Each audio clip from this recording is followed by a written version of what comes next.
Hello everyone, welcome to Neurosapiens. In today's tutorial, we will learn how to hide a filters shelf for a data visualization that we create in a Tableau Public Desktop Edition worksheet. The dataset that we'll be using today is going to be the US Educational Finances dataset at a districts level. So I'm going to first drag and drop the dataset into my Tableau Public Desktop session. Now that the dataset has loaded, I can see a summary about the data, so how many fields it has, how many rows, and then a breakdown here of all the different fields in a dataset and what is the data type that's recognized by Tableau. Next, I'm going to go to my worksheet here, highlight in orange, called Sheet 1. And then I'm going to drag the attribute state to columns. And I'm going to drag the cap out to rows. So now we have a bar graph where along the y-axis is the cap out values. Along the x-axis, it's each state. You can make this a bit more informative by sorting this.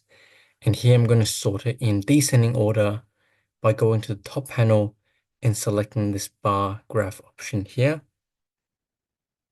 So now we're going to see the top state here with the highest T cap out value is California, followed by Texas, and all the way here on the far right, the lowest here is Rhode Island at 709,000 or 708,966. Now, to hide this filters shelf in our Tableau Public worksheet, what we can do is we can go over here to this option, this second last option called Show or Hide Cards in our top panel. We'll click on the drop down and we'll uncheck the option Filters Shelf. That will then hide the filters shelf here in our worksheet.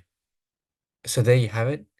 This is how you can hide the filters shelf for a data visualization that you create in a Tableau Public Desktop Edition worksheet.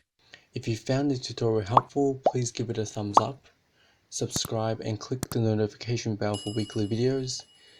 Please share the video with anyone who you think would benefit from the content and comment below what topics you would like to learn.